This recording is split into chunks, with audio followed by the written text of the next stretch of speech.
আসসালামু আলাইকুম। আজকে আমি আপনাদের সাথে শেয়ার করব মাত্র 2টা ডিম দিয়ে পুডিং কেক রেসিপি। এই পুডিং কেক রেসিপি ইফতারে খুব সহজেই বানিয়ে নিন। এই পুডিং কেকটা খেতে যেমন মজা, বানানো কিন্তু খুবই সহজ। পুডিং কেক বানানোর জন্য প্রথমেই আমি চিনি গলিয়ে ক্যারামেল বানিয়ে নিচ্ছি।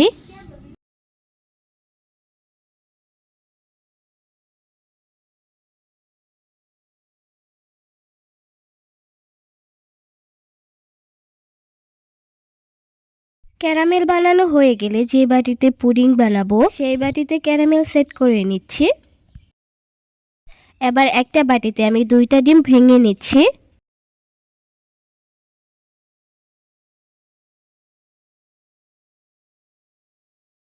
এবার এখানে দিয়ে দিচ্ছি চিনি।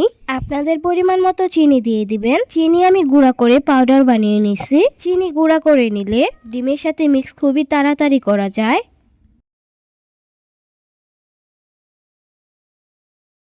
এবার আমি এখানে দিয়ে দিচ্ছি 1 চামচ ভ্যানিলা এসেন্স। যদি ভ্যানিলা এসেন্স বাসায় না থাকে তাহলে আপনারা এখানে এলাচ গুঁড়া দিয়ে দিবেন, তাহলে দেখা যাবে ডিমের ঘ্রাণটা থাকবে না। এবার আমি হ্যান্ড রিক দিয়ে সবগুলো ভালোভাবে মিক্স করে নিচ্ছি। ভালোভাবে মিক্স করা হয়ে গেলে এবার আমি দিয়ে দিচ্ছি 1 গ্লাস দুধ। দুধ দেওয়া হয়ে গেলে ডিম আর দুধ ভালোভাবে মিক্স করে নিচ্ছি। দেখতেই পাচ্ছেন পুডিং বানানোর জন্য আমার এই ব্যাটারটা রেডি হয়ে গেছে। এবার আমি পুডিং বানানোর এই ব্যাটারটা এক সাইডে রেখে আলাদা একটা বাটিতে একটা ডিম ভেঙে নিচ্ছি।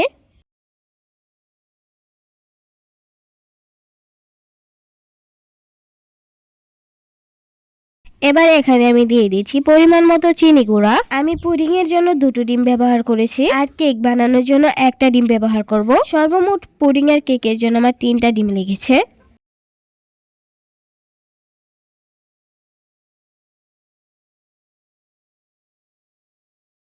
এবার আমি ডিম আর চিনি ভালোভাবে মিক্স করে নিচ্ছি।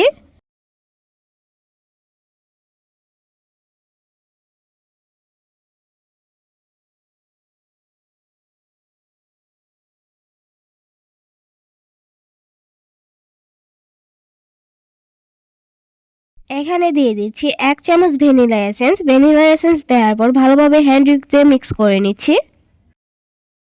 ভালোভাবে মিক্স করে নিয়ে এবার আমি একটা চালনির উপর দিয়ে দিচ্ছি হাফ কাপ ময়দা, দিয়ে দিচ্ছি 2 চামচ কোকো পাউডার। যেহেতু পুডিং এর সাথে চকলেট কেক বানাবো তাই আমি এখানে কোকো পাউডার ব্যবহার করেছি। হাফ কাপ ময়দার জন্য 2 চামচ কোকো পাউডার দিলে কিন্তু হয়ে যাবে। এখানে আমি দিয়ে দিচ্ছি 1 চামচ বেকিং পাউডার।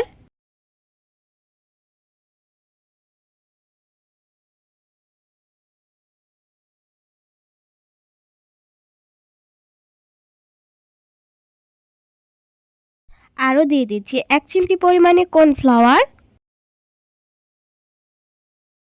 এবার সবগুলো হাতের সাহায্যে মিক্স করে চালনি দিয়ে চেলে নিচ্ছি বাটিতে।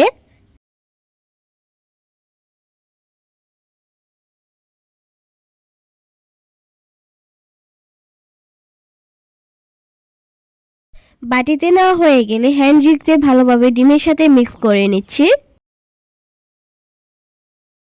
কেকের এই ব্যাটারটা ঘন হয়ে গেছে, তার জন্য আমি অল্প অল্প করে দুধ দিয়ে কেকের এই ব্যাটারটা পাতলা করে নিচ্ছি। এখানে আমি কুসুম গরম দুধ ব্যবহার করেছি। এবার আমি এখানে দিয়ে দিচ্ছি 6 চামচ তেল। তেলটা আপনারা ডিমের সাথেই দিয়ে দিবেন। আমার মনে ছিল না তাই আমি এখন দিয়ে দিচ্ছি। তেলটা ভালোভাবে কেকের মিশ্রণের সাথে মিক্স করে নিচ্ছি। আমার এই কেকের ব্যাটারটা এরকম পাতলা করে বানিয়ে নিচ্ছি। এবার আমি ক্যারামেল সেট করা বাটিতে ছাঁকনি দিয়ে পুডিংটা ঢেলে নিচ্ছি।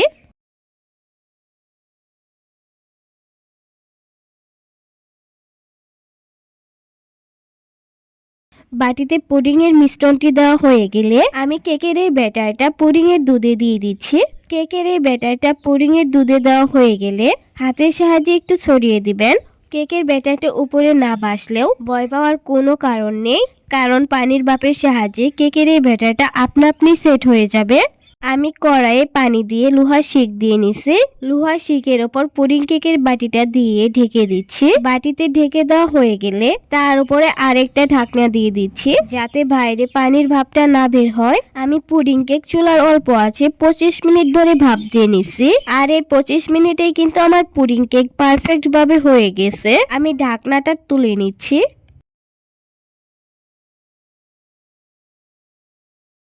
দেখতেই পাচ্ছেন পুডিং কেক কিন্তু একদম পারফেক্ট ভাবে হয়ে গেছে।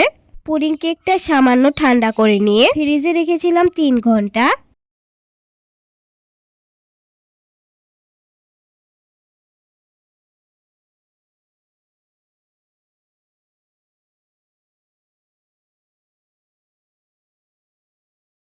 এবার আমি পুডিং কেকটা প্লেটে তুলে নিচ্ছি। ভিডিওতে যেভাবে দেখতে পাচ্ছেন ঠিক সেইভাবে আপনারা পুডিং কেকটা প্লেটে তুলে নেবেন।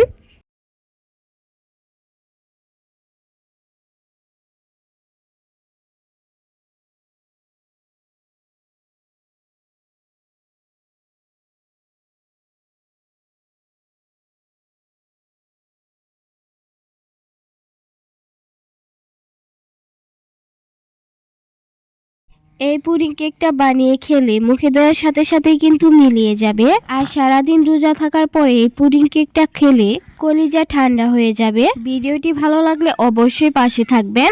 সবাই ভালো থাকেন। আল্লাহ হাফেজ।